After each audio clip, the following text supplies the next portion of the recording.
Good afternoon, and welcome to another Wilkes Wednesday webinar.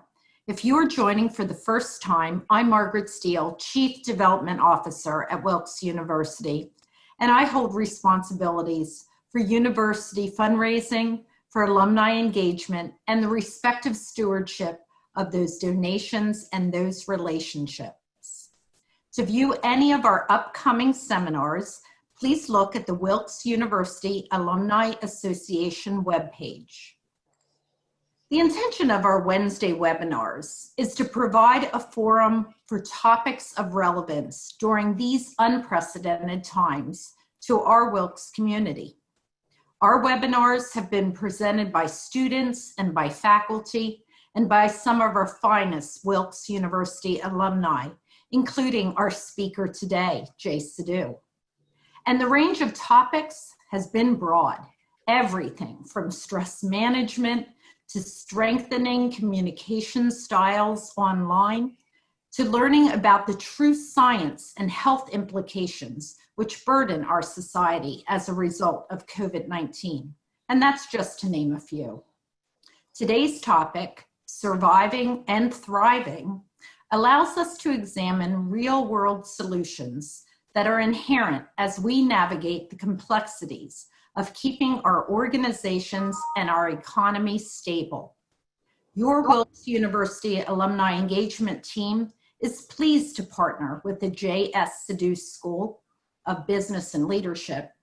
Dr. Abel Adekola is Dean of the Business School. And under his leadership, we continue to grow and diversify the programs and our student experience. Our business school has a stellar reputation, and so many of you are graduates. You can always point our business students out on campus. They are smart, professional, polished, they are accountable, and they are practical. Please continue to support their education by contributing to the Wilkes Fund or to our General Scholarship Fund. Now let's get started. Well, it is certainly my pleasure and my distinct honor to introduce Dr. Gregg Kant, the president of Wilkes University. Dr. Kant has been with us only for about a week, but he has a wealth of experience. How very fitting that his first public address through this webinar is connected to our business school and our business community. Dr. Kant has more than 30 years of experience as an educator and an administrator in the United States and abroad. Most recently, he served as the Dean of the Feliciano School of Business at Montclair State University. As Dean, he provided strategic leadership for business school of more than 3,700 students, which is considerably larger than our entire Wilkes University undergraduate program. Prior to his role at Montclair State, he was the Dean of a School of Business at Concordia College in Minnesota.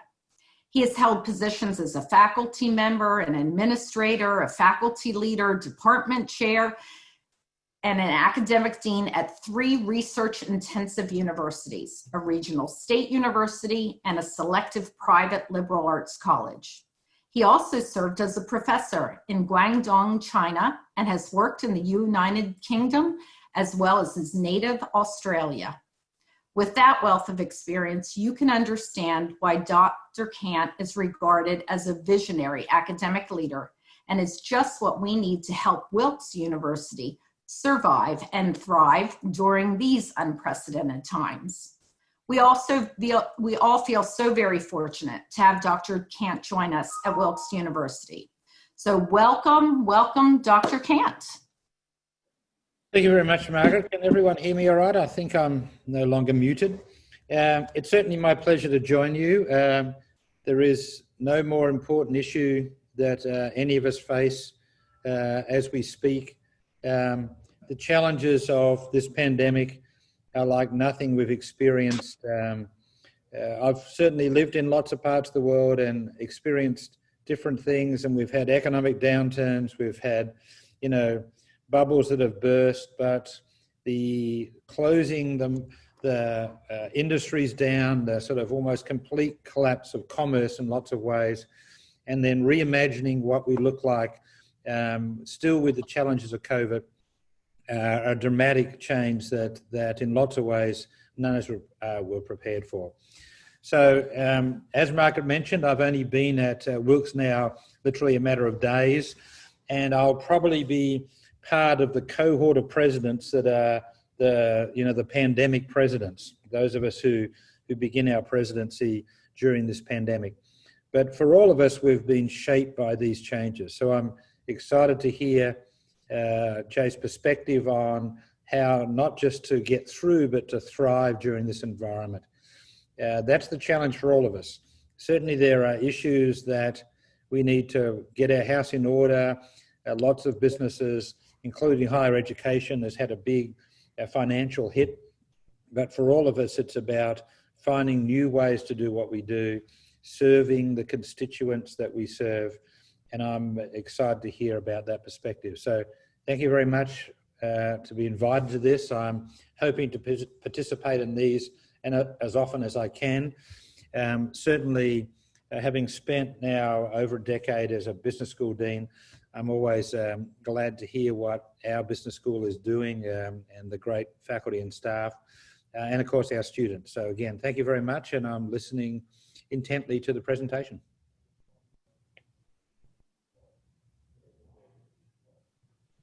Okay. Hi, everybody. I'm Jay Sidhu, and thank you for inviting me over here, and welcome, Dr. Kent. This is awesome to have you join us at Wilkes University.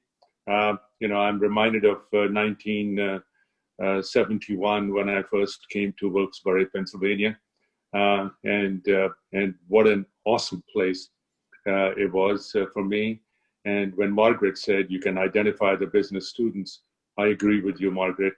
They are confident, they are still down to earth, they want to get better, they want to get ahead, and they are an example of what Wilkes is. I'm so pleased that, at Customers Bank Corp, where I'm engaged right now, it's a colleague of mine in top management. He's a Wilkes graduate, and one of the top Wilkes students is also. We were so thrilled to have recruited him, and he is now with us at our company, and I'm thrilled to be able to present this session to you. We are going through absolutely unprecedented times, as Gregg mentioned to you, and no question about it. And this makes us feel like we're probably going through some unprecedented challenges also. And these are very anxious times, no question about it. And all of us are in it all over the world. In America, we have some very unique challenges we are facing right now besides COVID, as you all know, and that's racism, and as well as discrimination, which has continued. But I can tell you, as being a first-generation immigrant in this country, this is the best country in the whole world, and I have been privileged an opportunity to travel throughout the world. Just last year, we were in, for the second or third time, I think we were in South Africa and got into a discussion with some business leaders about racism. And I gotta tell you, you gotta be empathetic, you gotta be close, and be very, very, very good communicators and truly believe in equality and inclusiveness for everybody, because we don't want to become like Johannesburg is. And the violence is something which is what created by a minority of the people. And we got to have law and order in our country, but at the same time, we've got to address the main problems, which is the anger and the frustration in Americans. But Americans should know that this is also the best nation in the world. And this is the one nation which has opened their arms to everybody, which has elected an African-American as a president, and where the top executives, and there's diversity, which is being in our bones, but we need to do a lot more. So from a personal anxiety point of view, what's going on and why, how long will it last?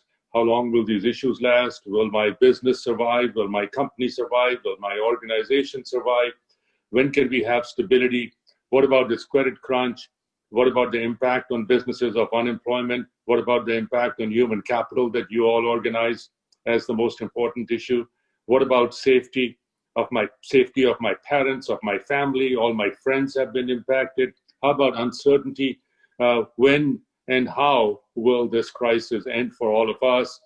Then on top of it, we have 24-hour news where they have nothing else to do other than repeat, and make it more interesting and complex and compete on the basis of more and more exciting news. And then we have social media right now. And in some cases, we have truly fake news on the social media and the different channels. And all that's causing anxiety and taking human beings sometimes the emotions down. But in my opinion, don't let anxiety and fear control you. We must learn how to stay positive in a very challenging environment. And in my opinion, we may be able to also see some of the best opportunities of our lifetime. And they are right in front of us, along with probably some of the most important challenges of our lifetime. So for the next 20-25 minutes, this is the way I have organized this webinar for you today. And that is to share with you some of my views, again, on this economic as well as healthcare crisis that we are facing, and also share with you some of my views on the forecasts, and then possibly the strategies for surviving in this environment, and possibly some of the strategies for thriving after all this is over. And most important is, please, would love to hear your questions and be able to address them. In terms of the economy, everybody's been talking about whether we have a V-shaped recession or a U-shaped recession. I am convinced beyond any doubt that this is not a V-shaped problem that we have. We are not going to experience a rapid recovery. Initially, the governments around the world thought this was an 8-week period to really flatten the curve, and it's turned out to be somewhere between 90 days to 120 days to flatten the curve. We have flattened the curve in the United States, but it's taken a huge toll on our economy completely. We will experience in the second quarter 30 to 35% drop in GDP. For the year, we will see somewhere between 8 to a 10% drop in GDP for 2020. What does all that mean? We're going to experience somewhere between 18 to 20% of all Americans being unemployed, and still by the end of the year, we may see double-digit or somewhere between 8 to 10% of Americans still being unemployed. When can we expect some form of normalcy to return? In my opinion, short term is that we will, since we've kind of flattened the curve in the United States, I think we will be continuing to gradually get back to normalcy as long as we don't have the spikes, which even if we do, there are ways to minimize those spikes. And really our hope is that we don't end up just shutting down the whole economy, because it's juggling the two things about protecting the health and safety of our citizens, and at the same time protecting the health and safety of our economy, because they are very much intertwined. From a slightly longer term point of view, what is the solution? The solution is treatment and vaccine. And from a treatment point of view, from what we've analyzed and what we've heard, we're talking about at least 6 months. Within the next 6 months, we believe that all the world's getting together, there will be a treatment. And so we are talking about by the end of the year, there will be a much better treatment for majority of the patients. It's not a cure for all, but that's going to make Americans feel, and the citizens throughout the globe feel a whole lot better about starting to get back to normalcy. From a true getting back to normalcy, we're talking about a vaccine, and we believe that within 6 to 9 months, there is a high degree of probability, probably in the 80% plus range, that there will be a vaccine available to citizens of the globe. So we are talking about somewhere between November through March of 2021, there will be a high degree of probability, because all of you know that more than 100 are in development and 12 are in clinical trials, and some of them are in the second phase of the clinical trials. That's why it makes us believe that we should be thinking about surviving, not for a huge long period of time, but still surviving in this environment, because we can see light at the end of the tunnel, at which time we should be thriving during that time. So what do I mean by surviving and thriving. And as Dr.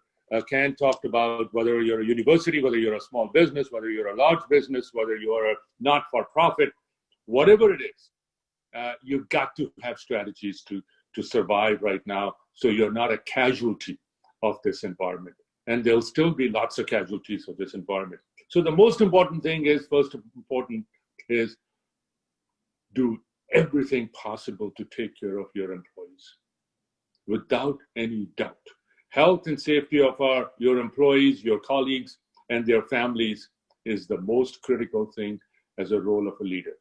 Communicate often with them. And do it in an open manner. Empathize with them. Whether it's the coronavirus crisis or it's the crisis of frustration and anger due to race problems, it doesn't matter.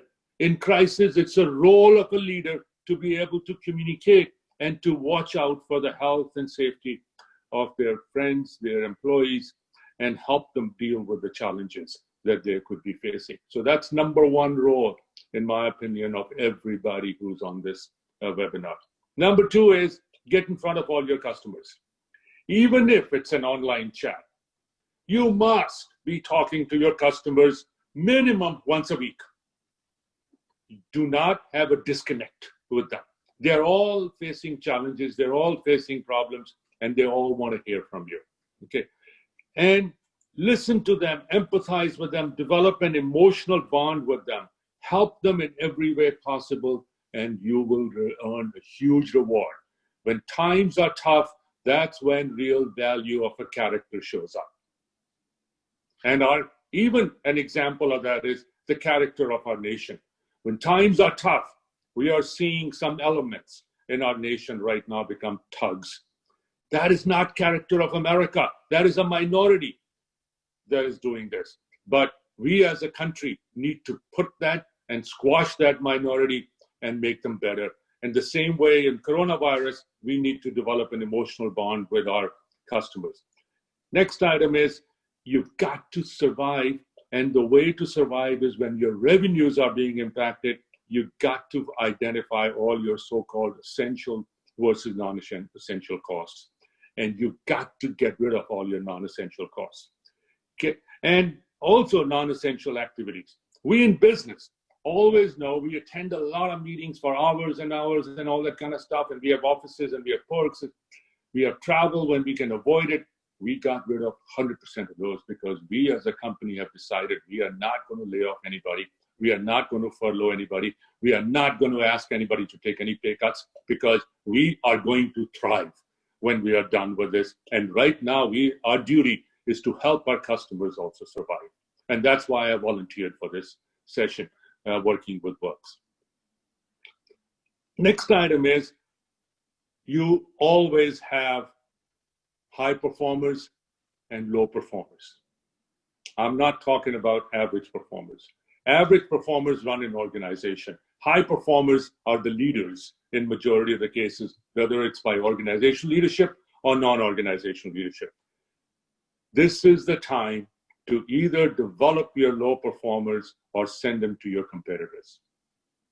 It's not a time to carry them because you are taking resources away from those limited resources that you could be putting into high performers and into becoming a strong, thriving organization if you hang on to your low performers. But I don't mean to say put them on the street. I mean to say be empathetic and find them a job with your competitors, ideally. Okay. And then you got to reward your best performers. Create an awesome team of partners. And in my opinion, make furloughs your absolute last option, especially for the good people. And you will reap tremendous amount of rewards from that, because at the end of the day, every organization is dependent upon the quality of their human talent and human capital. That's why you recognize that as a major challenge for you. And this is the time to be also looking at becoming fully aware of all the federal, the state, the industry, the local programs to help your business and keep your payroll going, your revenues alive to the maximum extent possible. The kind of assistance and the reaction that's come up through the government at all levels has been awesome, absolutely awesome. and it's up to you to take advantage of them. Okay. Another thing which I've learned from our experience is this is the time to renegotiate as many of your fixed costs, your contracts, your agreements as possible. Ask for help from your business partners. Also, help them wherever you can. Forge partnerships where possible for a greater good. Partnerships in technology is a way to go. And you need more and more partnerships to take care of the competitors that you have. Sometimes even a partnership with a competitor can be a major strength. And very important to survive is to give back and do what you can to support those who are struggling the most right now. And there are lots of those. Those who give to the needy, they get back the most in multiples. And you must do that. Let's spend the next 5-7 minutes talking about thriving. Okay, so those are some of the practical ideas from our own experiences. This is the best time you have to tune up your products and your services. This is the time for you to thank your customers. This is the time for you to ask them for their suggestions. This is the time for you to implement improvements. Research your competitors, shop them, get to know them, become master of the external environment. Ask your employees for ideas to become more successful. Get them engaged. Become a resilient business with engaged employees and customers who will love you. This is the time to do all that and to build a strong foundation so that you can thrive. In terms of thriving, try to think about all the new ways you can do business better in the future. Ask yourself, what will make my customers say, I love you, love your service, okay? Whatever it is that you're doing, there's always a better way to do it. And nothing better than to ask those customers, what is an ideal business that what can I do to make you say, wow, thank you. You must have a plan in place and then execute your plan to outperform your competitors. Average is the enemy of excellence. Average is the opposite of outperformance. And average should not be acceptable. And your strategy should be unique. Something unique, unless you can say, this is my unique competitive advantage, chances are somebody else will find a better mousetrap and put your life back into the survival mode. So you must continuously be looking at how do you beat your competitors. And you got to look for ways to take advantage of going digital. Use new ideas. Use this kind of technology like we're using right now, wherever possible, to make a quantum leaps in your business. If you were communicating with your people all over the telephone and knocking on the doors or sending salespeople going around, what an awesome opportunity right now that you could be doing webinars like this. We could be doing other types of communications that you go digital. In our company, we've set a goal that we are going to be totally digitizing everything we're doing inside the company, as well as communicating with our clients, as well as communicating with our team members. And at the same time, recognizing that when you are digitizing and you are communicating using Microsoft Teams or Zooms or whatever, you're only communicating 65 to 90% of the way. And you're creating a need for that human touch. The value of the human touch grows exponentially when you do not have it. And you must have a strategy of digital delivery of your business and your ideas and your thoughts, but make sure you add human touch to it. That'll be the real differentiator. Your competitors will probably all go digital. Wonderful, clap them, tell them, awesome, keep doing it. And then you find a way to add a human touch to it and you'll be a winner. Awesome opportunities for universities and colleges. In my opinion, this is the most challenging environment for colleges and universities and schools of business, etc. But in my opinion, this is also the best opportunities to take another look at education, the way it's been delivered. In my opinion, now this is uncalled for, unasked for, okay? So Dr. Kant, I'm just taking the liberty since I have the camera in front of me. This is an opportunity to revisit education. In my opinion, there has been practically zero difference and innovation in the way education is delivered for the last 50 years. But one thing for sure has changed, and that is tuitions have gone up at 2 times, 3 times the inflation. Why? That creates a huge opportunity to look at education in a different way. Why does it have to be only technical skill set development? Why not add the human touch to it? What's there to say that you cannot offer 4 years an education that gives you a master's and as well as undergraduate?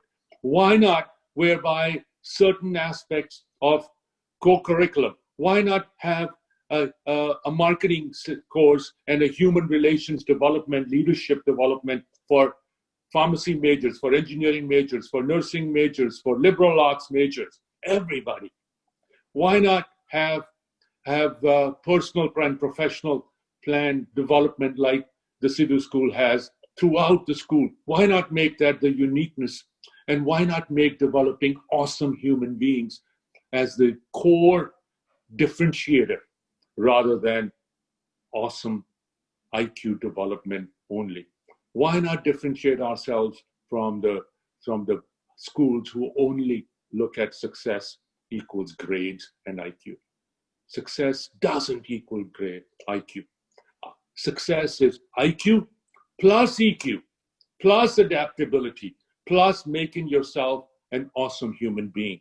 When you are a great human being, you're a great family member, you're a great friend, and you are a great leader for business. Why shouldn't educational institutions say, our job is to develop great human beings, and we will do anything and everything possible, and we'll do it at a lower cost, and we'll give you more? They will thrive. The ones who don't change, they are going to be history, in my opinion. And that especially goes for anybody who's really being stressed a lot right now. Okay, so you got to look for ways to examine what is it that your business, what business are we in? And is there a better way to do that business? And is there a new way to do that business? And can we utilize the old traditional way of always using brick and mortar and the physical facilities and combine them with the digital world, and combine the digital world with a human touch and create leaders of the future? And that could be a tremendous opportunity. So we are getting rid of our perks, we're getting rid of fancy offices in our company, we are working remotely, but at the same time, we have plans to bring people in. So for the human touch over there, we're using video conferencing like we have never imagined it. And I'll tell you, I admit this, we had Microsoft Teams available to us, provided by Microsoft, but we never started using them in our management meetings and in our board meetings and in our conferences with our team members till March 15th. Because we didn't think about it. Okay. And now it's the way. Let's use machine learning. Let's use to do all the repetitive jobs. Let's use AI. Let's use virtual reality. Let's make 3D printing a part of our curriculum all the time. Okay. Let's look at how can we expand what the imagination of our folks, and let's make that a differentiator of a very unique small university based in Wilkes-Barre, Pennsylvania. So from a thriving point of view, also study if you can permanently continue to do at least some of your business through technologies that we were discussing. And also the new technologies like videos and robots, and what can we do in digital marketing? The surviving businesses will become experts in digital marketing and develop businesses that are essential but do not require very significant social contacts. Social distancing may stay around for maybe 2 to 3 years.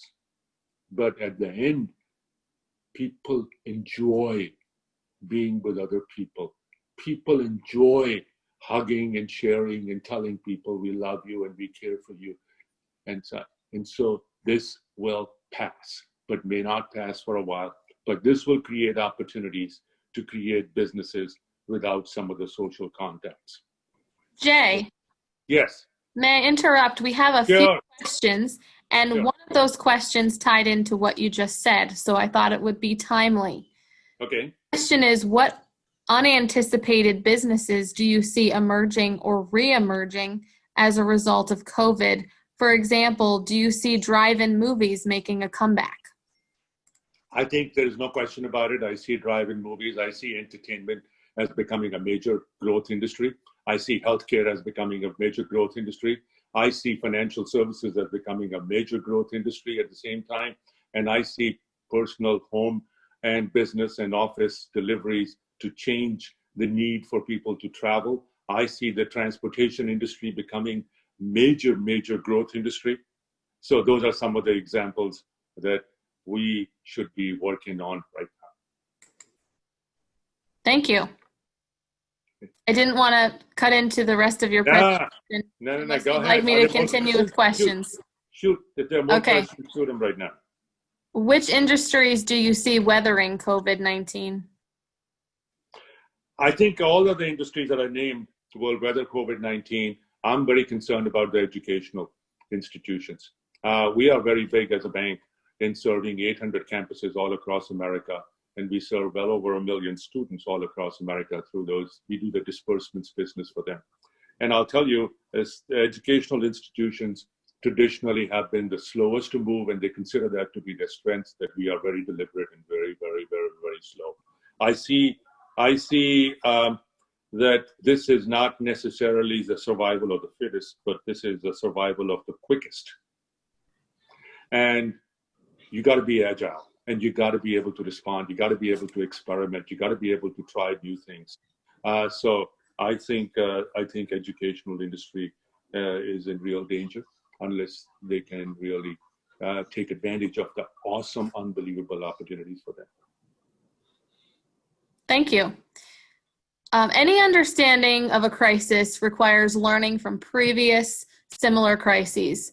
Are there any parallels to the current pandemic and its impact on business that we can learn from? Yeah, I think we can always learn a lot from history and from our past experiences, no question about it. I think the main thing to learn is that you've got to, while you're in the midst of anxiety, it's very easy to get down.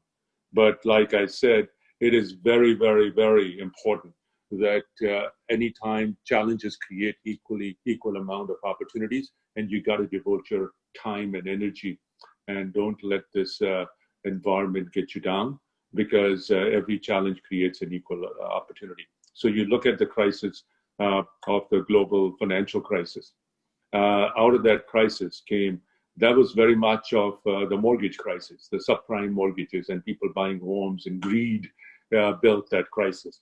This is the crisis where greed has nothing to do with it. This is the crisis, but we can say anybody who has had excessive leverage is going to be in a tough time. So the lessons learned is never get into too much leverage. Always watch your costs. Always look at excelling in serving and having the best people around you.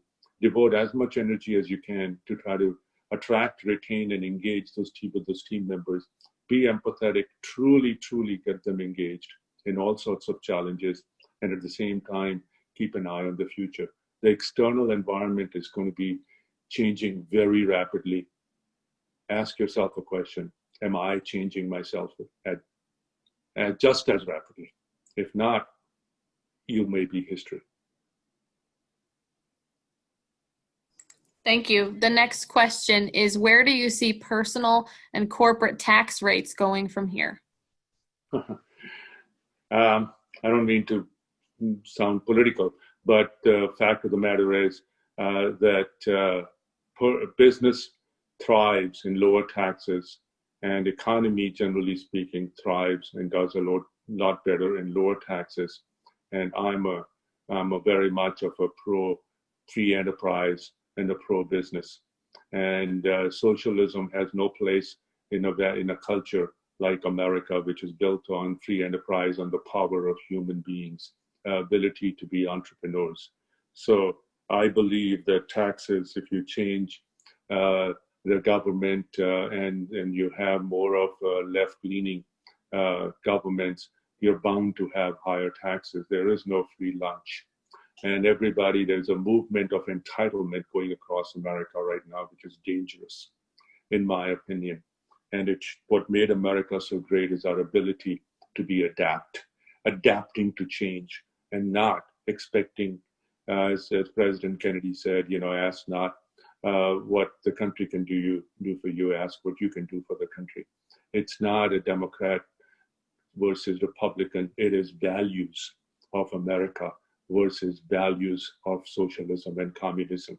And so taxes are bound to go up if your economic growth is low for everybody. And environment is going to get worse for everybody. Standard of living is going to get worse for everybody eventually if we have a society that's built upon entitlement, which in entitlement equals high taxes. So I don't think taxes are going to go up if you have an attitude of staying pro-business and pro-economic growth, but taxes will go up exponentially if we change that strategy. Thank you. Do you think the renewable energy sector will benefit or suffer from COVID-19 effects on the power industry? Also, about the oil and gas sector. I think it's definitely going to benefit. We have financed wind power energy, installations in the New England market. We're the largest one over there.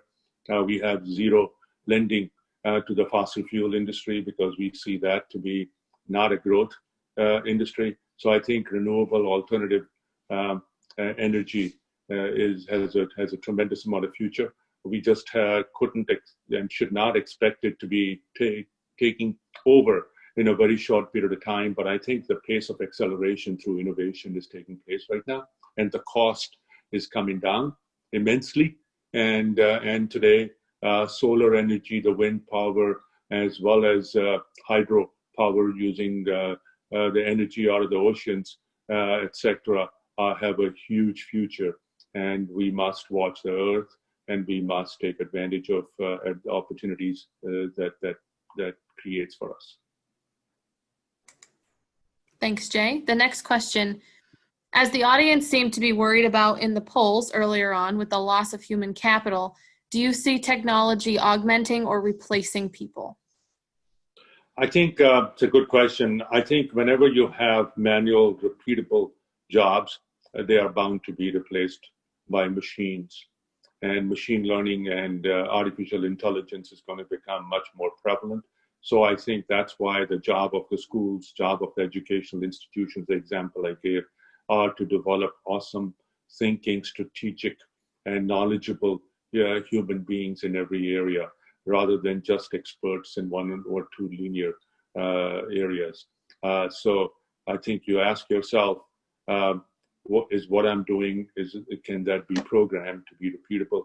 And if the answer is yes, you're probably going to get replaced. If you are in a position where you do thinking, where you communicate, where you attract, you develop emotional development, emotional connections, engagement, and you are constantly looking at, is there a better way to do it? Do something, and you are an awesome human being, and you're an emotional human being, because emotions are something which machines can never, ever, ever in the foreseeable future learn. And that's why I'm very, very optimistic about the future of America, because our strength is adaptability, and adaptability as well as technology. And those are the things which will create a very good opportunities for us in the future. Thank you. How do you see a shift in global investment post the pandemic? I think the first thing is, whenever you're going through a structural change, you do start looking inwards first.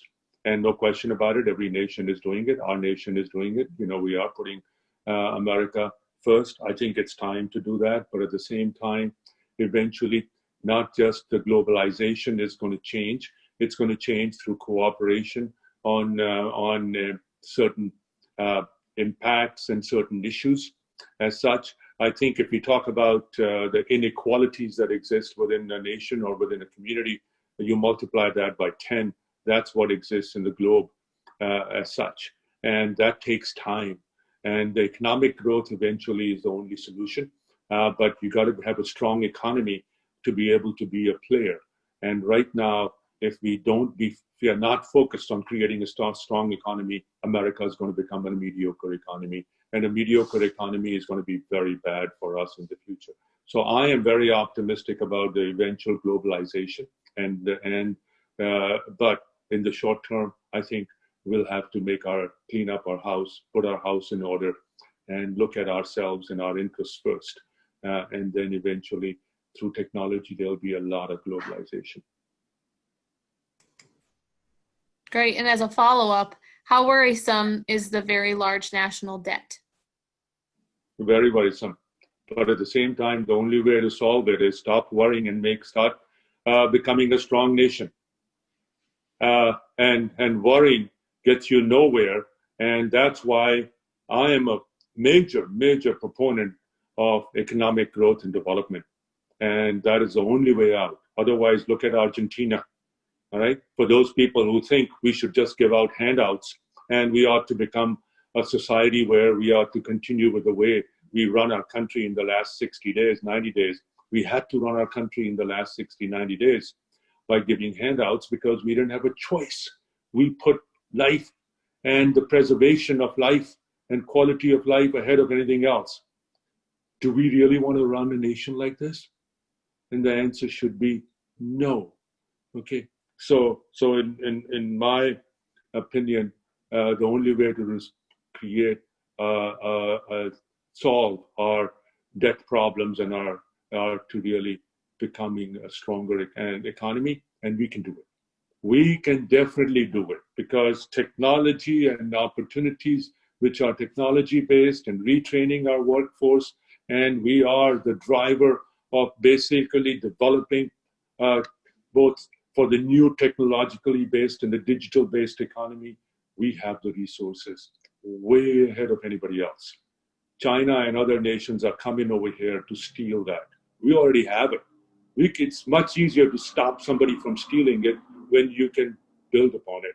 And we have to do both. Thank you. And I believe this is our last question on the list. What leadership style or leadership paradigm shift would emerge as a result of COVID? I think whether it's a result of COVID or not, but I think a leadership based upon empathy, based upon listening, based upon engagement, based upon authenticity are the values and principles of emotional maturity, emotional intelligence, and adaptability. I think COVID has made us realize that those are the same values that create great human beings. I think one of the side benefits of COVID has been that families have gotten together. Friends have started communicating with others. We were sort of getting away from those basic principles of human nature. The world has changed, not just somewhat, but quite a bit. And perhaps that changes forever. And adaptability is the key. And it's, like I said earlier, it's very important for us to have agility at the same time, because the change and what can come out of the left field and knock us off is not going to slow down. And we got to understand that Humpty Dumpty will not be put together in the same way like we did it when we were kids and putting it on the top of the wall. You know, it's a changing world, and we got to come up with different ways of doing it.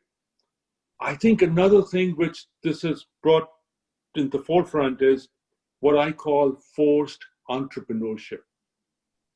You went from the biggest job creation through the gig economy to now entrepreneurial economy. And entrepreneurship, or I should say forced entrepreneurship, the best, most successful people will be the ones who become entrepreneurs, and is going to be the biggest change and the biggest opportunity.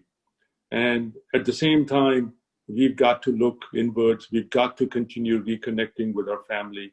We got to continue getting reconnected with our friends. We got to help them. We've got to give back to the society. Life is just a journey where there can be accidents. And we've had an accident. Let us not make that into something where we have a desire to dig a hole for ourselves. Let's treat accident as something as an unfortunate incident, and how do we get back, and how do we fix it and get back on the road. And let's enjoy each and every day.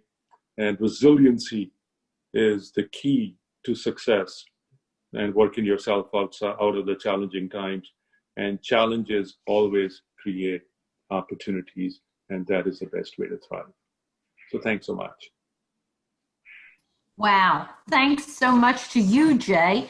You know, I want our audience to know that you're a treasured part of our community. Jay doesn't speak about this much, but you know, you should know that when he joined Customers Bank in 2009, the company was a $250 million troubled asset bank. And today it's so high performing with assets just under 10 billion. He's just an esteemed professional. Some of the accolades he's received include the Ernst & Young FinTech Entrepreneur of the Year Award, the Financial World CEO of the Year, and the Turnaround Entrepreneur of the Year. So you can understand why we felt so thrilled to have Jay joining us and speaking to us as the person most esteemed at the J.S. Sidhu School of Business and Leadership. Thanks, Margaret. That's very, very, very gracious of you to say all that. Oh, you're so very welcome. And thanks to everyone for participating.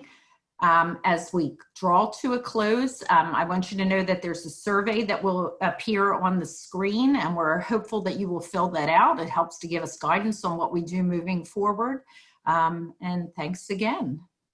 And I see. Thanks, everybody, and good luck, and make sure you thrive. Take care. Thank you. Okay.